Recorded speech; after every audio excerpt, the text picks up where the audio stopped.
Yeah, awesome. Thanks for that.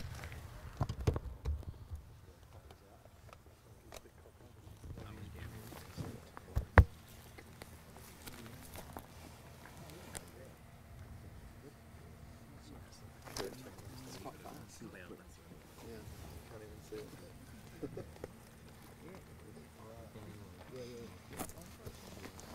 I don't know that. Very particular about ours. X-rays,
how many do you think would get through the door?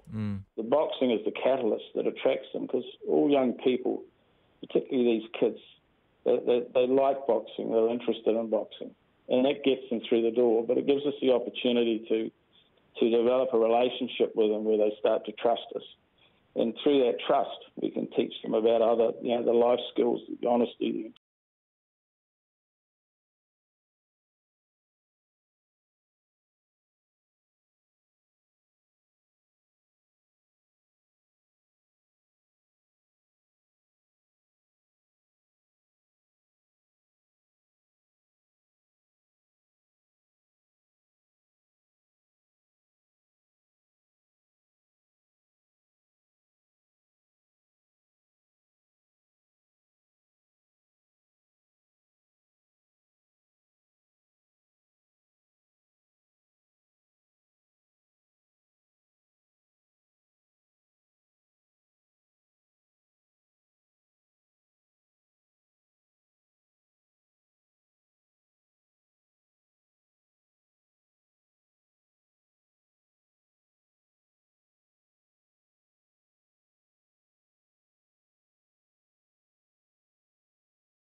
really fulfilling to be able to actually see people tuning in and listening to your radio station?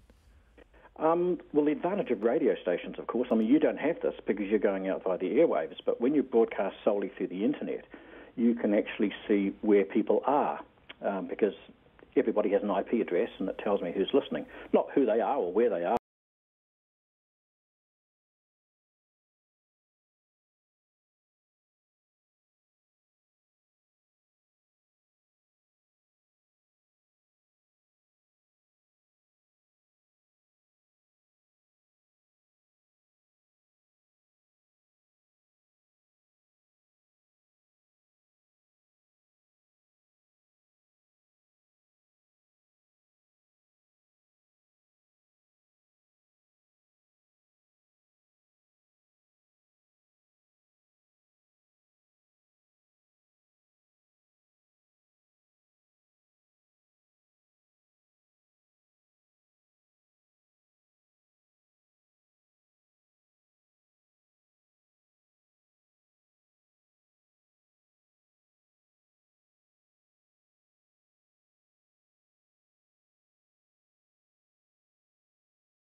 Collectively, government alongside industry representing the agricultural community in New Zealand made the announcement that we would be seeking the phased eradication of M. bovis from New Zealand. Today we're here again together, members of the industry, visiting those farmers who have been directly affected by M. bovis to talk through the experiences that they've had, where we can improve, how we can make sure that we give that certainty to those who are directly affected. And that's a big focus for MPI going forward. The Minister has today announced as well an additional 50 staff to work on incident control. That's to make sure that we've got the resources on the ground working where we need it most, in addition to the extra 250 staff that have been deployed to work on M. bovis management and eradication. We know that there are areas where we need to keep lifting our game, and we're committed to doing that. And I thank those farmers who have been directly affected, who have shown such patience. And we've worked through an extraordinary incident for us here in New Zealand that we haven't had to this scale before. I have confidence that those systems will only get better now that we have the certainty of a decision and some of the feedback directly from those who have been affected. Happy to take questions. Prime Minister, is there a risk that because some of these stock can't be moved as quickly on restricted farms that it could lead to a welfare issue? Look, there is, and we've been conscious of that for a few weeks now as July the 1st looms. So we've been making some changes, some flexibility, ensuring that notices of direction over properties can be extended so stock can be moved to where the grass is, because for many they hadn't planned to be infected. The notice of direction has come late, and we are being flexible to ensure that while the infection doesn't spread, we've got cattle going to grass and going to feed. Can you just clarify, restricted properties, what will happen to the cattle there? Will they be culled as well, or is there a risk criteria? Or Look, Dave, if the animals are from an infected property and we continue to test and they are confirmed as infected, then they will be culled. If they're moved onto a property, there will then be a notice of direction that will be an infected property, but then often as the cattle are moved off with disinfectant and 6 weeks downtime, then that will be a free property again. So restricted doesn't necessarily automatically mean culling? It does not, no. They have to be an infected property.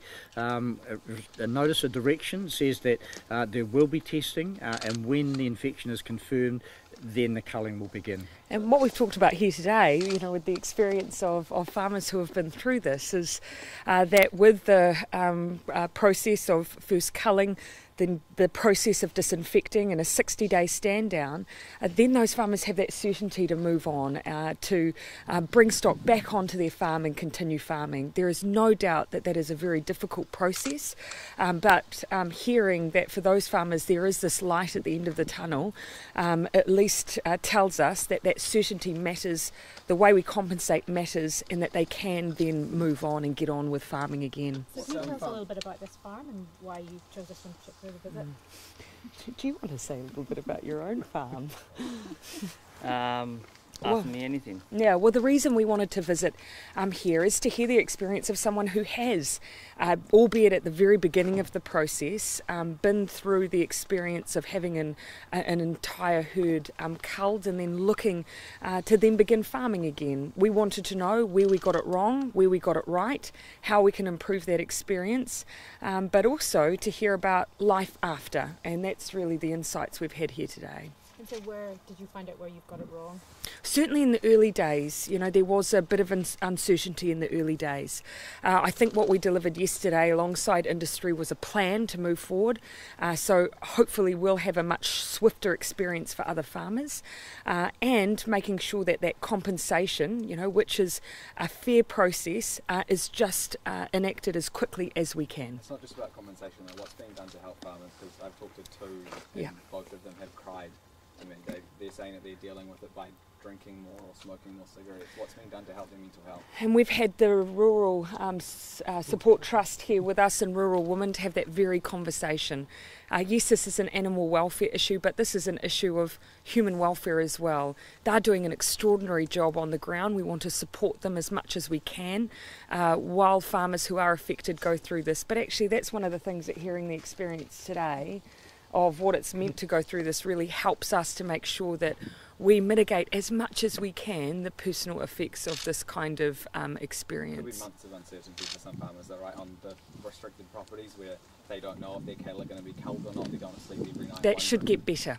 That should get better now that we have the certainty of this plan. Look, we're putting more resource into this whole area. We appreciate with our winter, it's hard on grazing, getting the right feed to the right animals. It's hard on families, of course, an increasing number who have been given notice of direction. Look, there's an initial effort. Visits like this today give us indicators of what we need to do better, and we'll be acting on every one of those. Given the widespread criticism of MPI's handling of the disease, particularly from farmers who say that the MPI staff just don't understand farming, are you confident that the MPI team is up to the task of eradication? Look, it's been a big challenge for MPI. Nowhere else in the world has this been attempted. We are now relying on and have the support of industry organisations, Rural Women, the Rural Support Trust. All of those organisations now appreciate that we've got to do everything we can to help all the farmers involved. Perhaps that appreciation hasn't been as quick as it needed to be, but we're all learning through this process. But what I've heard directly from some I've spoken to here as well is that they have had some good experience of farm advisors being brought on that have been really helpful, and of MPI staff who really had a good grasp of the situation being helpful too. That won't be everyone's experience, but it is for some. Why is the government now picking up 68% of the bill instead of 60%? That's based on our existing agreements. Look, government industry agreements were, in principle, across a number of industries or a number of sectors across the primary industries. A 60-40 split was the basis of negotiations and support from farmers and all parties. There's a 20% exacerbator contribution from government, and that is, so the 32% is what has been generally agreed by industry as a fair contribution. Is it fair that the taxpayer is having to pick up a $500 million bill? Oh, look, in the same way that when you have incidents of that have a national impact of national scale, there are other examples where we have these kinds of schemes where there is a contribution. This ultimately does affect our economy. We are sharing the load with industry in a way that feels fair. Are you any closer to finding out where it came from, given that some farmers are now saying that their infected stock came from other farms in 2014 and you thought it came from 2015? Where has it come from? Look, there's been one claim that it was earlier than 2015. We are investigating that thoroughly. We still believe that it was after 2015. We'll be pursuing any claims that farmers make, but we have to assess them in a scientific way. There is an investigation underway as to where the possible source of this infection was. That investigation is separate from our efforts here around eradication. You mentioned yesterday. Look, there's no deadline on that. We just want a thorough investigation and to try and accurately identify where it may have come from. What's important for the eradication process, as I understand, is the strand. And dealing with a single source there in that regard, that's what gives us an indication of the manageability of the disease and infection. You mentioned yesterday a biosecurity review as part of this process. What form will that take? When does it start? Who will do it? Look, the Biosecurity Act has been in place for some time. We believe there's a need for a comprehensive review. Actually, indications of that necessity were prior to this outbreak, but we need to have a thorough look at that. That will take place after, we've got on top of this. So you're going to overhaul the legislation and the processes, is that correct? Correct. We just need to make sure it's fit for purpose. And every time I have a conversation, I hear something else that makes me think, was the Biosecurity Act agile enough for us to be able to deal with this infection as quickly and effectively as we could? So we're learning as we go the ways that we can improve the legislation, and a lot of that's coming from experience on the ground. ground. And the legislation, does that in some way explain the long time it took to make the decision? No, I think in part that actually was probably the complexity of the disease that we're dealing with. When you don't have something that you can conduct a single test and have a conclusive result, that does make it very, very hard to track just how widespread and the scale of the infection you're dealing with. I'd say that's probably been a significant factor in the delay. So what's wrong with the legislation? Can you give us some examples of where it's failed? I think the legislation hasn't failed. It just needs to be fit for purpose, as the Prime Minister said.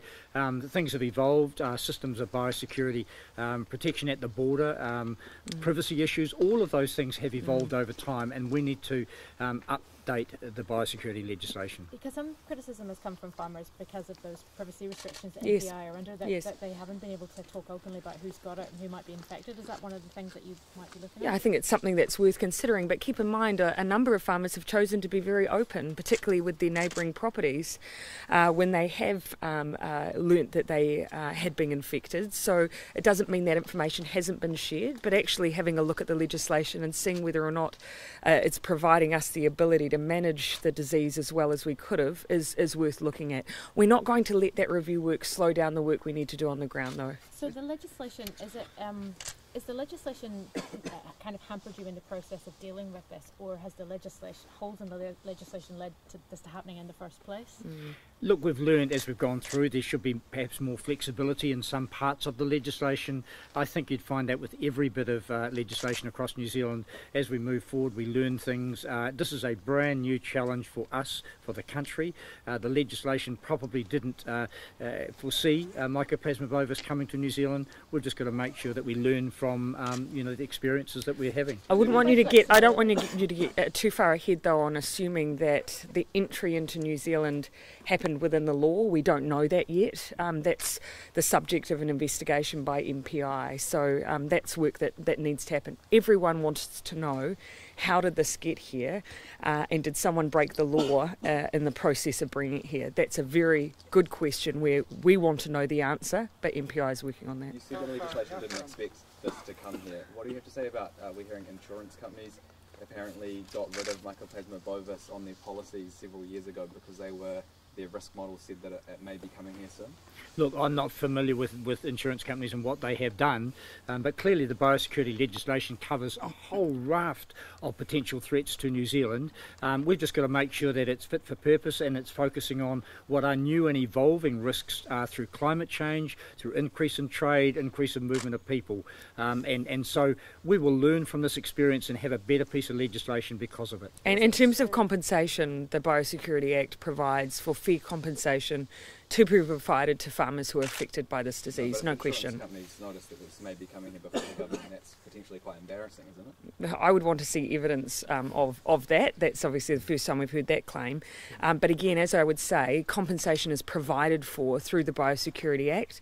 That's the way we're operating now, and that is providing the ability to provide full and fair settlement with farmers. Is there an argument that it's a farming problem, so farmers should pay? This, as far as we're concerned, is an issue for our national economy. You know, there's no doubting the contribution that agriculture makes to our economy, to our trade profile. We know this has the potential to affect our productivity. It's in everyone's interest that together, alongside industry, we take it on. Don't farmers already pay a disease levy, though, to MPI? Isn't that about $50 million a year? No, there's some payment paid for bovine tuberculosis and some brucellosis, but no, not in the amount that we're talking about here that will be required. So this review, sorry to go back to it, but this review of the legislation, who will do it? Can MPI be trusted to do it, or will they be independent? Look, I think it's fair to say, though, that we're recognising as we go through there are things that we need to amend. This is not our current focus. We're gathering that information, gathering some views on areas we need to look at right here and right now. Being here on the ground with farmers affected is much more important than us focusing on scrolling through individual clauses of the Act. We will get there, but this is our focus for now. Extra MPI staff that are being brought in, what will they be doing, and should extra resources have been put in earlier? Look, firstly, we've got more people in the compensation team, really essential.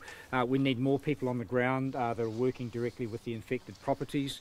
We'll have more people in terms of administrative roles to ensure that the process works smoothly. We're then going to be coordinating industry people. So there's a need for an increasing resource across the board. MPI will be one part of that, but industry organisations, Rural Support Trust, Rural Women, they'll be a big part of it as well. Would you look at a ban on earlier? Look, we've ramped up as the number of infected properties has gone up. Clearly, you know, in hindsight, we could have done more at times, but this has been a learning process, a very big challenge for us all. Would you look at a ban on waste milk? That seems to be some concern among farmers. I think there does need to be some new requirements around how waste milk is dealt with throughout the country, and that'll be in place before spring. So you are looking at a ban? Yeah. We'll be talking with RNZ about how best we can manage that issue. Go far away. Can I ask you, how are farmers going to replace the herds once they cull? Yeah, and look, in terms of the proportions that we're talking about, you know, this is a proportion of the number that are culled in any given year amongst particularly dairy farmers. You know, we've heard here today that there's been the ability to replace stock. And so, look, I'm sure we'll hear feedback as we go, but at the moment, that doesn't seem to be the most significant issue. The dairy industry has to find about 800,000 animals each year in a replacement process, so the additional numbers that we're talking about here on a yearly basis are not huge, but they, for the individuals involved, of course, are significant. So importing embryos and semen, is that a good idea, do you think? Is that in the equation? Look, that's been part of building up the genetic improvement across New Zealand farming sector. We just have to make sure that we double check the source of the semen, the source of the embryos, to ensure that they don't bring disease with them. Would you insist on a testing bull semen for M. bovis?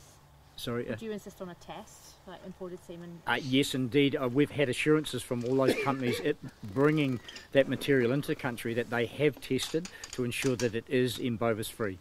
They all do that? LIC and CRB Ambreed have given us assurance early on in this process that they will be testing and making sure that they don't bring in any potential contaminated.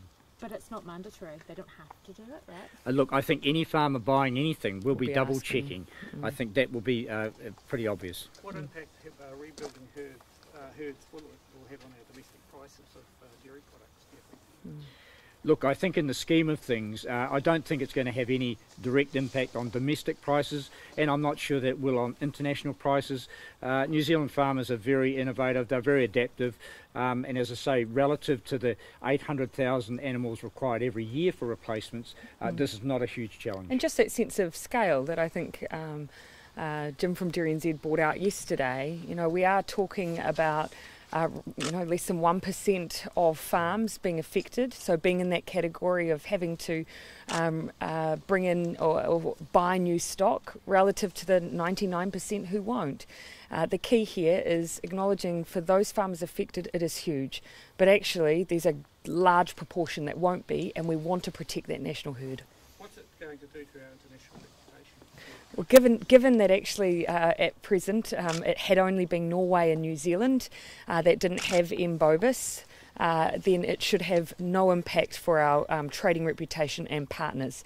Most we trade with already have it. We want to just preserve that ability to keep it away from our stock too. Could I ask you another couple of questions unrelated to this subject? Sure, I'll just mop up if you wouldn't mind. Yeah. I want to give you the opportunity to say... You sure? Yes, Leo. please. This is Leo. How you doing? Hello. Leo, just tell us a little bit about your farm and what happened here. Well, we got M. bovis around, that was August last year. And yes, we were the last farm ready to go by November, and yeah, the decision being by MPI stopped to carry on killing, so we've been waiting for a few months since then. So now all the cows got killed, and we started the cleanup. So we actually start to see the light after the channel. We got all our cows back. We got the money from MPI, so we're pretty happy. So how many did you lose and how many did you restock? We lost 950 cows around and 222 young stock, and we still have 200 heifers that they were never infected. And did the compensation that you got from MPI cover your losses? Yes. Completely?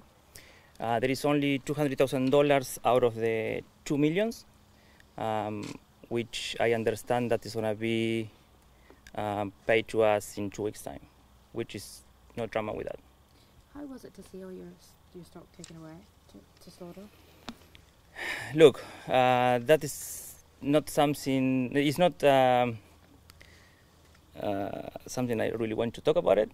It's all done, everything being killed, it's the past, it's done. We have to focus on the future, and it's what it is. I think every farm infected from now on should go through, work with MPI, work together, brother against, because it doesn't work. There have to be positive, and yes, it's hard, but in the end, you just have to start again. As I said before, we got the money back. We bought all the cows already. We got it at the runoff, so we just, new life, and started again. It's not easy, and it's not going to be easy for anyone. But saying this, the call being made by the government to carry on, and I do believe that there are going to be a lot of people unhappy, but if they say, no, we don't carry on, there are going to be a lot of people unhappy anyway, because we've been in that situation.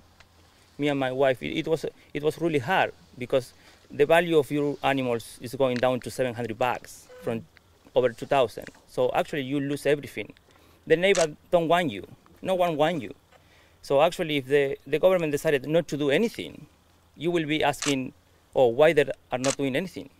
So, I think it's a fair call, and if we work together, positive, and work with MPI brother against MPI, there's no way that you're going to be worse off. One good thing that we have to remember, that there were people that tried to be better off and didn't work. So honesty is going to go a long way, and I think me and my wife, Paul, Snoxo, and Pam, we are the example of that. We've been honest, and we work with MPI. Hard in the beginning, they already know. We make it progress. It was much better, and in the end, we got what we deserve, which it was what we got at the moment. We got everything back. Look, do you know? No, that's what I'm asking. Well, no one knows. I don't mean in New Zealand. I mean You just mean here? specific farm. Oh, okay. Look, the first response, our runoff is on the boundary, and we've been there for 6 years. So I could say, their farm being infected and all their cows being killed. So I could say, yeah, I got it from there. But how you know? You can get it through the transport. They transport other animals infected, and you transport your cows and you get it from there. I don't know. I can't say. I can't tell you what I think, because I don't know. I do believe, I could say it's the only choice. It's the only chance. I got it from there. But how you know? We did everything. We put a double fence, and we asked the neighbor to put a double fence. That never been done.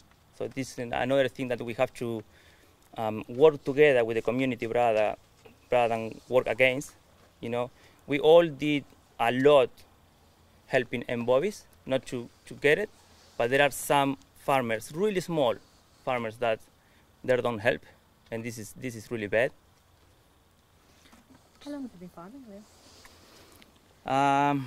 I went to the US in 2003. I did 1 year there, and I got a contract to come to New Zealand in 2004, in the end of 2004, and I started there. And this hasn't put you off farming in New Zealand? Say it again? It hasn't put you off farming in New Zealand? You mean embobbies? No way. Look, he's a Kiwi. Yeah. Can you see that? I mean, look, life is easy? No, it's not. It's difficult. And you go through a lot of difficulty through life. And this is one of them. You have to just go with that and make it better. And this is what we do. This is why I got a beautiful wife. What's your wife's name? Maite. Maite. Yes. Spell that for me. M-A-I-T-E. Does Oh, anyone from industry anything you wanted to fill in or any questions you wanted to answer as well? I'll just give the opportunity. Thanks, Prime Minister. Yeah, Tim McElderry, RNZ. Tim, I'll give you the pride of place sure, in front of those. No problem. Feel free. Tim McElderry, RNZ. It's been a big decision to make. It has been a collective one. The government ultimately had to have the last say on that, but we've worked through this for quite some time, and particularly here with Beef and Lamb as well, and other partners. We know this is a painful news for those farmers who have been affected, and today we've been with 2 families who have been affected and are moving forward now. But at the same time, as you've heard too, 99% of farmers, we believe at this stage, don't have this disease on their farm. That's through the extensive testing so far. Obviously new information will keep coming to light in the coming months, and that'll help inform how we move forward with this in the future. And so on that basis, it's a big challenge ahead of us, but we've got to be collective about the way we work together, and I think we're coming together nicely now. On the ground support for farmers is probably the most crucial thing right now, and as you heard from the Prime Minister and the Minister about the need, we're resourcing up together, so there's more people going in to help farmers in a case manager sense. There's also more technical people that RNZ are putting on the ground to help farmers farm their way through the challenges through the winter and through the spring. So look, it's a big challenge ahead of us. We've had plenty in the past, and we want to move forward and have a crack at something no other country has tried to do yet, and that's an important thing you got to remember as well. Yes, no other country's been successful, but I'm not aware of them actually having a go at this either, or even getting on top of it at an early stage like we have. How are you going to split the costs between beef and dairy? Who's going to end up paying more? Well, that's as Andrew pointed out to me before. We'll be having some discussions this week about that.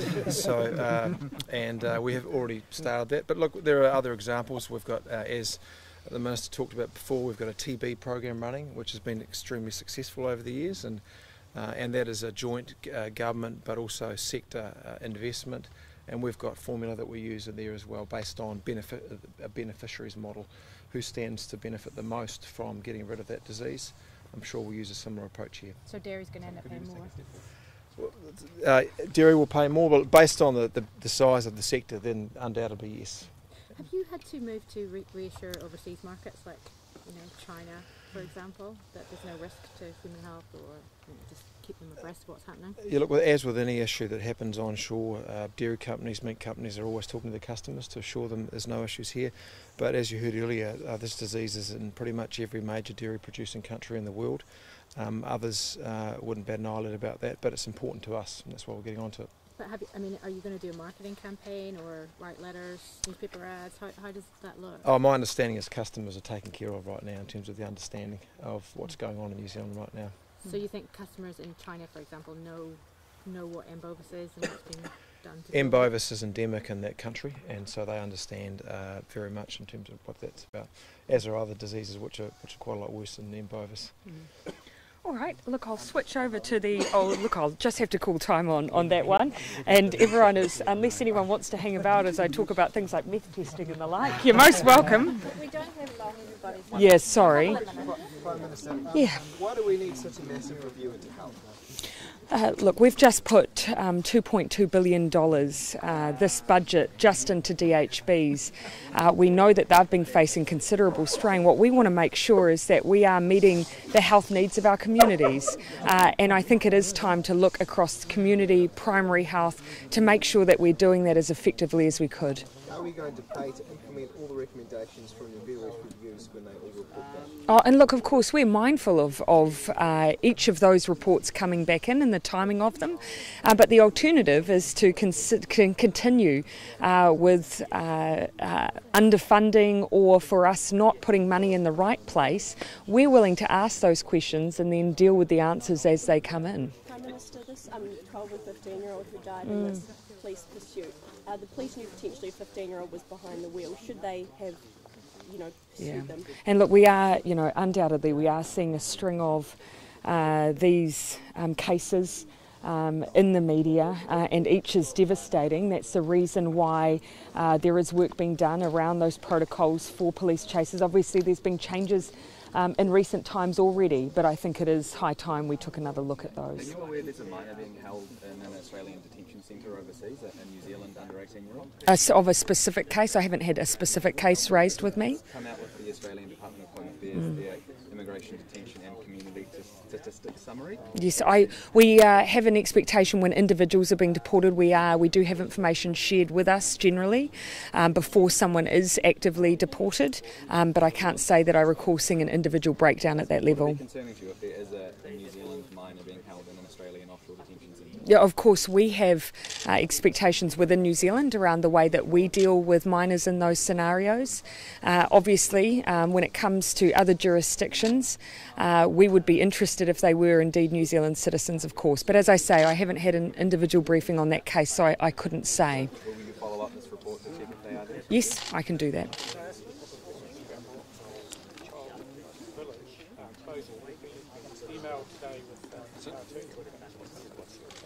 Yeah, and look, I've been asked about stand services on a number of occasions, and look, they do work with young people who are in need of care, as to a number of our services, and they are already provided with $20 million per annum to provide that care.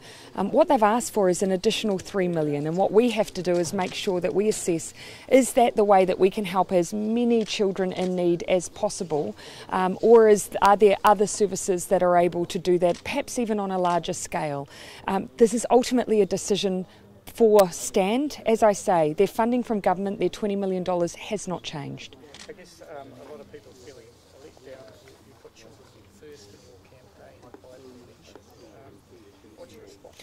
We absolutely have children at our heart. I feel quite personally about that. But of course we are already funding SAND services to the tune of $20 million a year. What they've asked for is an additional $3 million. What we have to do is then ask, by providing that, do we reach as many children as we might if it were provided, for instance, through another service? And so those are the questions we're asking. Ultimately though, this is a decision for STAND. Nothing has changed in their funding from government. We continue to support them to do the work that they've been doing. Thank you. Great. Thanks everyone.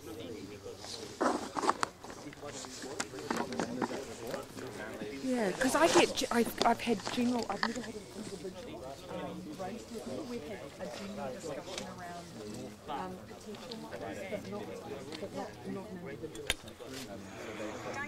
The most recent report out was so they may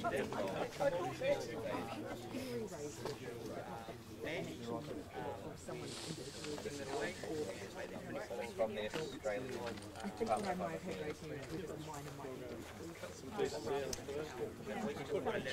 Chocolate, what do you think? It started with a kiss. Everyone's a winner. You sexy thing. Maybe?